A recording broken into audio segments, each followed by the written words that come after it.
ወደ እግዚአብሔር መንግስት ለመግባት ወደ መንግስተ ሰማያት ለመግባት የሚያስፈልገን ገንዘብ ነው ወይስ በአምላካችን በመድኃኒታችን በኢየሱስ ክርስቶስ ማመን? ምንድን ነው የሚያስፈልገን? እኔ የበጎች በር ነኝ ይላል አምላካችን። እውነት እውነት እላችኋለሁ በእኔ የሚያምን የዘላለም ሕይወት አለው። የዘላለም ሕይወት ደግሞ መንግስተ ሰማያት ማለት ነው። በእኔ የሚያምን የዘላለም ሕይወት አለው ማለት በእኔ የሚያምን መንግስተ ሰማያት ይገባል እያለ ነው። የማያምን ግን አሁን ተፈርዶበታል እያለ ነው። ስለዚህ ምንድን ነው የሚያስፈልገን? በስመ አብ ወወልድ ወመንፈስ ቅዱስ አሃዱ አምላክ አሜን። እንደምን ሰነበታችሁ? እንደምን አላችሁ? ውድ ተመልካቾቻችን በያላችሁበት የእግዚአብሔር ጸጋና ሰላም ከሁላችን ጋር ይሁን። እንግዲህ ዛሬ እንደ እግዚአብሔር መልካም ፈቃድ አንድ ሚዲያ ላይ ወዲና ወዲህ እያለ ከክርስትና ሃይማኖት ውጭ ያሉ ቤተ እምነቶች አንድ ቤተ እምነት መንግስተ ሰማያት ለመግባት ብር ያስፈልጋል፣ ብር ከሌለ መንግስተ ሰማያት መግባት አይቻልም፣ ለዚያውም ወደ ግማሽ ሚሊዮን ገንዘብ ከሌላችሁ መንግስተ ሰማያት መግባት አትችሉም የሚል ሚዲያ ላይ ድንገት ስላየን ለዚህ ምላሽ ይሆን ዘንድ አንዳንድ የመጽሐፍ ቅዱስ ሀሳቦችን በማንሳት እስቲ እንነጋገራለን። ሁላችሁም ይህንን ዩቱብ ላይክ አድርጋችሁ ብትመለከቱ በጣም ደስ ይለኛል። እስቲ ላይክ አድርጉ። በጣም ዩቱቤ ሰዓቱ ወርዷል፣ ሰብስክራይብም የለም። ስለዚህ እስቲ ሁላችሁም ላይክ አድርጉ፣ ሀሳባችሁንም አስቀምጡ፣ ሼርም አድርጉ። ሰብስክራይብ ያላደረጋችሁ ሰብስክራይብ አድርጉ። አመሰግናችኋለሁ። የዮሐንስ ወንጌል ምዕራፍ 6 ከቁጥር 47 ላይ እውነት እውነት እላችኋለሁ በእኔ የሚያምን የዘላለም ሕይወት አለው ይላል። እንግዲህ እውነት እውነት እላችኋለሁ በእኔ የሚያምን ገንዘብ ያምጣ እንደዚህ ያድርግ አይልም። በእኔ የሚያምን የዘላለም ሕይወት፣ በወልድ የሚያምን የዘላለም ሕይወት፣ በልጁ የሚያምን የዘላለም ሕይወት። ልጁ ማን ነው? ኢየሱስ ክርስቶስ። ኢየሱስ ክርስቶስ ከቅድስት ድንግል ማርያም ተወልዶ ከሰማየ ሰማያት የወረደበት ትልቁ ዓላማ ምንድን ነው? ከድንግል ማርያም መወለዱ እኛን ለማዳን። እርሱ እግዚአብሔር ነው፣ ሰው የሆነ እግዚአብሔር። አያችሁ፣ አምላክ ወሰብ እንላለን። ስለዚህ በክርስቶስ አምላክነት ማመን፣ በክርስቶስ መድኃኒትነት ማመን እርሱ ሕይወት ስለሆነ፣ ስለዚህ በዚህ መሰረት በሌላ ቦታም ደግሞ በዚሁ በዮሐንስ ወንጌል ምዕራፍ 10 ላይ ከቁጥር 1 ጀምረን ስንመለከት እውነት እውነት እላችኋለሁ ወደ በጎች በረት በበሩ የማይገባ በሌላ መንገድ ግን የሚወጣ እርሱ ሌባ ወንበዴም ነው፣ በበሩ የሚገባ ግን የበጎች እረኛ ነው ይላል። ለእርሱ በረኛው ይከፍትለታል። አሁን እውነተኛ የበጎች እረኛ ራሱ መድኃኒታችን ኢየሱስ ክርስቶስ እንደሆነ በብዙ ምሳሌ ስለ በግና ስለ እረኛ በደንብ ይናገራል። ወደ ታች ወረድ ብለን ቁጥር 7 ላይ ስንመለከት እኔ የበጎች በር ነኝ ይላል። አያችሁ፣ የበጎች በር፣ በጎች የተባሉ እኛ ነን። በግ የተባልን የሰው ልጆች ነን። በእርሱ የሚያምን እውነተኛ እረኛ የተባለ አምላካችን መድኃኒታችን ኢየሱስ ክርስቶስ እግዚአብሔር ነው፣ እውነተኛ እረኛ። ስለዚህ እኔ የበጎች በር ነኝ አለ። በር ደግሞ ምንድን ነው? መግቢያ። አያችሁ፣ በየቤታችን ወደ ቤታችን የምንገባበት ወደ ግቢ የምንገባበት አጥር አለ። በአጥር መሀል ደግሞ አለ በር አለ፣ መግቢያ። አያችሁ፣ የታጠረ አጥር አለ፣ በር አለ። በዚያ ደግሞ የሚገቡት ትክክለኛ፣ አያችሁ፣ ትክክለኞች ናቸው ወደ ቤቱ የሚገቡት፣ በበሩ የሚገቡት። ስለዚህ እኔ የበጎች በር ነኝ አለ። በሌላም ስፍራ እኔ እውነትም ሕይወትም መንገድ ነኝ ይላል። አያችሁ፣ መድኃኒታችን ኢየሱስ ክርስቶስ የኛ አምላክ፣ የኛ ጌታ ሕይወት ነው። የኛ አምላክ መንገድ ነው። የኛ አምላክ በር ነው፣ እውነት ነው፣ ሕይወት ነው፣ መንገድ ነው። አያችሁ፣ በእርሱ ሕይወትነት፣ በእርሱ መንገድነት፣ በእርሱ በርነት ወደ መንግስተ ሰማያት እንገባለን። አያችሁ፣ ወደ መንግስተ ሰማያት እንገባለን። አንድ ክርስቲያን ወይም በእግዚአብሔር የሚያምን ያመነ የተጠመቀ ክርስቲያን የሆነ ሰው ገንዘብ ለቤተ ክርስቲያን ቢሰጥ ለምን ይሰጣል? የሚሰጡ ብዙ ሰዎች አሉ። ገንዘባቸውን ለምን እንደሚሰጡ ስለሚያውቁ። ለምሳሌ በዚህ ሮሜ መልእክት ምዕራፍ 12 ላይ ሮሜ መልእክት ምዕራፍ 12 ከቁጥር 6 ላይ ልዩ ልዩ ጸጋ እንደተሰጠን መጽሐፍ ቅዱስ ይነግረናል። ስለዚህ በዚህ ቦታ ላይ ደግሞ ለሰዎች ትንቢት የሚናገሩ አሉ፣ የሚያስተምሩ አሉ፣ የሚመክሩ አሉ፣ የሚገስጹ አሉ፣ ይቅር የሚያስብሉ አሉ፣ የሚምሩ ማለት ነው። ስለዚህ የሚመክሩ አሉ። በዚህም ሁሉ ገንዘብንም ደግሞ የሚሰጡ አሉ። አያችሁ፣ ገንዘቡን የሚሰጡት ደግሞ በፍቅር እግዚአብሔር ከሰጣቸው ነገር ምንድን ነው? ለአገልግሎት ቤተክርስቲያን ማሰሪያ ሊሆን ይችላል። አንድ ብልት ስለሆን ማለት ነው። ክርስቲያን ልዩነት የለውም። እዚህ ቦታ ለምን ይላል? አንድ ብልቶች ብዙ ስንሆን ግን በአንድ አካል ብዙ ብልቶች እንዳሉን የብልቶችም ሁሉ ስራ አንድ እንዳይደለ እንዲሁ ብዙዎች ስንሆን በክርስቶስ አንድ አካል ነን ይላል። በክርስቶስ አንድ አካል ስለሆነ ለአገልግሎት ገንዘብ ቤተክርስቲያን የምትገለገልበት፣ በቤተክርስቲያን ውስጥ ደግሞ ድሃዎች አሉ፣ አገልጋዮች አሉ። ለነሱ ይሆናል፣ ለድሃ ይሆናል፣ ለአገልጋይ ይሆናል። አያችሁ፣ ወንጌልን ማስቀጠል ነው። አያችሁ፣ በሐዋርያ ሥራ ምዕራፍ 5 ላይ በሐዋርያት ዘመን ገንዘባቸውን እያመጡ ለአገልግሎት በጋራ አንድ ስለሆኑ ሀብታቸውን እያመጡ አብሮ ይበሉ ነበረ፣ ገንዘባቸውን አብሮ ይገለገሉ ነበረ። ነገር ግን ገንዘብ እያላቸው ደግሞ የዋሹ ያጭበረበሩ ደግሞ ለአገልግሎት የማያወጡ ህብረት የማያደርጉ የሳሱ ሰዎች ደግሞ ሲቀጡ፣ ለዚያውም በሞት ሐዋርያ ሥራ ምዕራፍ 5ን መመልከት ይቻላል። በሞት ሲቀጡ ባልና ሚስት ሐናንያና ሰጲራ የሚባሉ ሁለት ባልና ሚስት ማለት ነው። ሐናንያና ሰጲራ የሚባሉ ገንዘባቸውን ሳስተው አያችሁ። ስለዚህ ምንድን ነው? መንፈስ ቅዱስን መዋሸት አትችሉም። ይህ የመንፈስ ቅዱስ አገልግሎት ነው። ሳትሸጥም ምንም ሳታደርግ ገንዘቡ ያንተ ነው። በግድ ስጥ ያለ የለም። ለምን ትዋሻላችሁ? ያለን ይሄ ብቻ ነው አሉ። አያችሁ፣ መዋሸት በራሱ ያስቀጣል። ስለዚህ እግዚአብሔር ከሰጠን መስጠት፣ ቤተ ክርስቲያን አታስገድድም። ይሄንን ካላመጣ መንግስት መጥ አትገባም አትልም። በልጁ የሚያምን የዘላለም ሕይወት አለው። ስጋን የበላ ደሜን የጠጣ የዘላለም ሕይወት አለው። በወልድ የሚያምን የዘላለም ሕይወት አለው። አያችሁ፣ መንግስተ ሰማያት ቀርባለችና ንስሐ ግቡ። በወልድ እመኑ፣ በአብ እመኑ፣ በመንፈስ ቅዱስ እመኑ የምትሉ ምንድን ነው? ገንዘብ ካላመጣ፣ ወርቅ ካላመጣ መንግስተ ሰማያት አትገቡም የሚል ትምህርት የላትም። አያችሁ፣ እኛ አስራትን ብናወጣ በኩራቱንም ብናወጣ ለመባረክ ከሰጠን እኛ እኮ የእሱ እኮ ነን። እኛ የእሱ ማደሪያዎች ነን እኮ ነው። ገንዘብ ይበልጣል ከኛ በላይ። አያችሁ፣ እሱ የኛ ነው። ለአገልግሎት ነው ገንዘብ።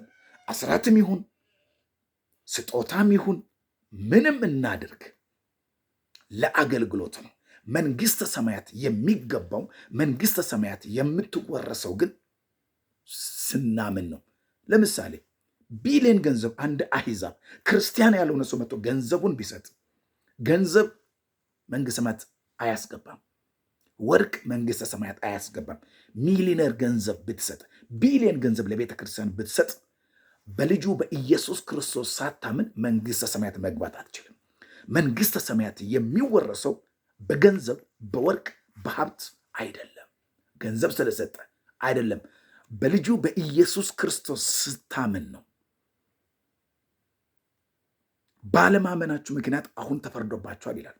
ባለማመን በልጁ ባለማመን አሁን ተፈርዶብሃል። ያመነ ተረፈ። አያችሁ፣ በጽድቅ መኖር፣ በእውነት መኖር። ያመኑ ሰዎች ደግሞ ገንዘባቸውን አይደለም ራሳቸውን እኮ ሰጥተዋል። ስለ መንግስተ ሰማያት ስሉ የተራቡ፣ የተጠሙ፣ የተሰደዱ፣ መከራ የተቀበሉ እውነትን በማስተማር የሚሰደዱ በእውነትን በክርስቶስ ነው። ገንዘብ ፈልገው አይደለም። ስለ ጽድቅ የሚሰደዱ ስለ ጽድቅ የሚራቡ ብፁዓን ናቸው ይላል። ስለ እውነት የሚራቡ ስለ እውነት የሚጣሙ ማለት ነው። ይህንን ማወቅ ያስፈልጋል። አያችሁ፣ ለዚህ ነው ደቂቀ እጓለ እመሕያው እስከ ማእዜኑ ታከብዱ ልበክሙ ለምንት ታፈቅሩ ከንቶ ወተሐሱ ሐሰተ። መዝሙር 4:2 ላይ እናንተ የሰው ልጆች እስከ መቼ ድረስ ልባችሁን ታከብዳላችሁ? ከንቱ ነገርን ለምን ትወዳላችሁ? ሐሰትንም ለምን ትሻላችሁ? እናንተ የሰው ልጆች እስከ መቼ ድረስ ልባችሁን ታከብዳላችሁ? በውሸት በከንቱ ነገር። ከንቱ ነገር ለምን ትወዳላችሁ? ሐሰትንስ ለምን ትሻላችሁ? አያችሁ፣ ክርስትና እውነት ናት። በውሸት የእግዚአብሔር መንግስት አትወረስም። በእውነትና በእውነት በሁለት ልብ ያለ ሰው ወደ እግዚአብሔር ሊመለስ ይገባል። ከክርስትና ውጪ ላላችሁ ወንድሞቼ፣ እህቶቼ፣ አባቶቼ ይህ የክርስቶስ ወንጌል ነው። ይህ የመንግስተ ሰማያት ወንጌል ነው። የእግዚአብሔር መንግስት በልጁ በክርስቶስ እዚህ ላይ በተጻፈው ቃል በእውነትና በእውነት በፍቅርና በፍቅር አያችሁ። ድካም ውስጥ ያላችሁ ለዚህ እኮ ነው እናንተ ደካሞች ሸክማችሁ የከበደባችሁ ወደ እኔ ነው እኔም አሳርፋችኋለሁ። ይሄን ያህል ገንዘብ ካላመጣ ይሄን ያህል እንዲህ ካላደረግ የእግዚአብሔር መንግስት አትወርስም አትልም። እቺ ቤተ ክርስቲያን የእግዚአብሔር መንግስት ክርስቲያን በመሆን በማመን በመጠመቅ በክርስቶስ በመኖር ትወርሳለች እንጂ በገንዘብ በወርቅ በሀብት ድሃው የት ይግባሽ? ድሃ መንግስት አይገባም። ገንዘብ የሌለው ድሃስ የት ነው የሚገባው? በዚሁ መሰረት እስቲ ገንዘብ እስከ ግማሽ ሚሊዮን ካላመጣ ይሄን ያህል ገንዘብ ካላመጣ አያችሁ፣ የመዳን ካርድ የምትባል ድሮ ማነው ካቶሊኮች አድርገው ነበረ። አሁን ይሄንን ትተዋል። ድሮ 5 ብር የምትሸጥ ካርድ ነበረች። አያችሁ፣ እንዲህ አይነት ስህተቶች ነበሩ። መንግስተ ሰማያት ይሄን እንዲህ ካደረግ ይሄን እንዲህ ካላደረግ አይባልም። መንግስተ ሰማያት የሚያስገባው ይሄ ነው። በዚህ አምነ መኖር፣ ራስን ጠብቀ በጾም በጸሎት ተወስነ መኖር፣ በፍቅር መኖር፣ በቃሉ መኖር፣ በንጽህና በቅድስና መኖር፣ በንስሐ መመላለስ። ገንዘብ ካለ ገንዘብ ለቤተ ክርስቲያን ለአገልግሎት ትሰጣለህ። እግዚአብሔር እጥፍ አድርጎ ስለሚሰጥ ለአገልግሎት ነው የምትሰጠው። ስጡ ይሰጣችኋል ስለሚል ገንዘብ ካለመጣ መንግስተ ሰማያት አትገባም የሚል የወንጌል ትምህርት የለንም። እኛ አስራትን ብንሰጥ በኩራትን ብንሰጥ ለህንፃ ማሰሪያም ለሰባካውን ብንሰጥ ምንም ብናደርግ ወንጌል እንዲገለገል ነው። ለምን?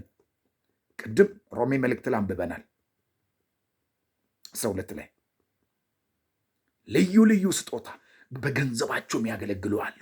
አያችሁ፣ በገንዘባቸው የሚያገለግሉ፣ በልዩ ተሰጧቸው በዝማሬ የሚያገለግሉ፣ በመስበክ የሚያገለግሉ፣ በመቀደስ የሚያገለግሉ፣ በተለያየ ስራ የሚያገለግሉ አሉ። ያ አገልግሎት ነው። አያችሁ፣ ለአገልግሎት ጉባኤ እንዲደረግ ገንዘብ ይሰጣል። ሙያውን ተጠቅሞ መድረኩን ቴክኖሎጂ ያመረተውን ተጠቅሞ የሚያስተካክል ሰው አለ። ይሄ አገልግሎት ነው።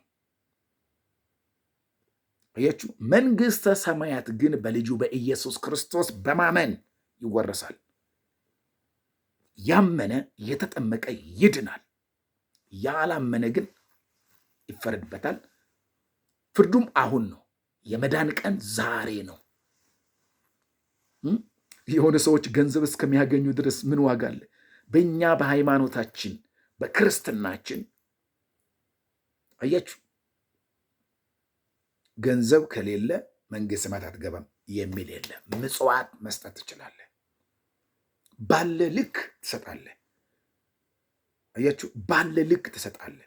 እግዚአብሔር ደግሞ በሰጠው ልክ ይባርካል። አዎ፣ ወንጌላችን ምን ይላል? ለአንዱ 5፣ ለአንዱ 2፣ ለአንዱ 1 ሰጠው። ባለ 5ቱ 5 አተረፈ፣ ባረከው። ባለ 2ቱ 2 አተረፈ፣ ባረከው። ባለ አንዱ ግን መንቀሳቀስ አልቻለም። ለአንድና ለመጨረሻ አስወገደው፣ ፈረደበት። ባለን ነገር እግዚአብሔርን ማክበር፣ በተሰጠን ስጦታ በተሰጠን ጸጋ እግዚአብሔርን ማክበር። ስለዚህ በልጁ የሚያምን የዘላለም ሕይወት አለው። መንግስተ ሰማያት የምንወርሰው መንግስተ ሰማያትን የምንገባው በልጁ በኢየሱስ ክርስቶስ በማመን በመጠመቅ ንስሐ በመግባት ስጋ ወደሙን በመብላት። ገንዘብ ካላችሁ ለምን ሙሉ አንድ ቤተክርስቲያን አታሰሩም? እሱ እኮ ህይወቱን ለእኛ ሰጥቷል። እኛ ካለን ገንዘብ መስጠት አይደለም መድኃኔ ዓለም ሕይወቱን አልሰጠንም? አባቶቻችን ለዚህ አምላክ ሕይወቱን ለከፈልላቸው አምላክ እኮ ራሳቸውን አሳልፎ ሰጥተዋል እኮ። በስጋቸው እግዚአብሔርን አክብረዋል። በኑሯቸው ሁሉ እግዚአብሔርን አክብረዋል። እኛም እግዚአብሔር በሰጠን ሁሉ እርሱን አክብረን መንግስቱን እንድንወርስ የአምላካችን ቅዱስ መልካም ፈቃድ ይሁንልን። የበጎች በር መድኃኔ ዓለም ነው። እውነተኛ የበጎች በር እርሱ መግቢያ ነው። እርሱ ሕይወት ነው። እርሱ መንገድ ነው። እርሱ እውነት ነው። አያችሁ፣ እውነተኛው መንገድ፣ እውነተኛው በር መንግስተ ሰማያት የሚገባው በዚህና በዚህ ነው። ብር በመስጠት ወርቅ በመስጠት የሆነ ቦታ እንደዚህ ካላደረክ የለም። እኛ ክርስቲያኖች ኢየሩሳሌም ካልሄድን መንግስተ ሰማያት አንገባም። ኢየሩሳሌም ካልሄድን፣ ኢየሩሳሌም ሄደን ካልሰገድን፣ ወይም የሆነ ገዳም ካልሄድን መንግስተ ሰማያት አንገባም የሚል አስተምሮ የለንም። መንግስተ ሰማያት በመካከላችሁ ናት። ለበረከት ለመባረክ የሆነ ገዳም የሆነ የተቀደሰ ስፍራ እንሄዳለን እንጂ መንግስተ ሰማያት እዛ ቦታ ካልሄድክ መንግስተ ሰማያት አትገባም። እንዲህ አይነት ገዳም ካልሄድክ፣ እንዲህ አይነት ቦታ ካልሄድክ መንግስተ ሰማያት አትገባም። መንግስተ ሰማያት የምትገባው እንዲህ አይነት ቦታ ስለሄድክ፣ ኢየሩሳሌም ስለሄድክ ነው የሚል አስተምሮ የለንም። እኛ መንግስተ ሰማያት የምንገባው በሰሜኑ፣ በደቡቡ፣ በአፍሪካም፣ በአውሮፓም በዓለም ዙሪያ ያለው የሰው ልጅ ሁሉ በድንግል ማርያም ልጅ በእግዚአብሔር አብ ልጅ በአብርሃም በይስሐቅ በያዕቆብ በዳዊት ልጅ በኢየሱስ ክርስቶስ አምላክነት በመስቀል ሥራ በማመን እርሱ ሕይወት እንደሆነ፣ እርሱ መድኃኒት እንደሆነ፣ እርሱ ጌታ እንደሆነ ለሰው ልጆች ሁሉ ለኃጢአታቸው በዓለም ላይ ላለው ለሰው ልጅ ሁሉ ራሱን አሳልፎ በመስቀል ላይ እንደሰጠ የሚያምን ሁሉ በእርሱ የሚያምን መንግስተ ሰማያት ይገባል። መንግስተ ሰማያትም የእነርሱ ናት። አያችሁ፣ ባለንበት ቤተ ክርስቲያን ሄደን በመጠመቅ ንስሐ በመግባት ስጋ ወደሙን በመብላት መንፈሳዊ ሕይወት በመኖር በዚያ መንግስተ ሰማያት ይዋረሳል። ያስተማረን የመከረን የቅዱሳን አምላክ ክብርና ምስጋና ለእርሱ ይሁን። ይህንን ዩቱብ ላይክ አድርጉ፣ ሀሳባችሁን አስቀምጡ። ሰብስክራይብ ያላደረጋችሁ ሰብስክራይብ አድርጉ። አመሰግናለሁ። ሰላም፣ እግዚአብሔር ከሁላችን ጋር ይሁን።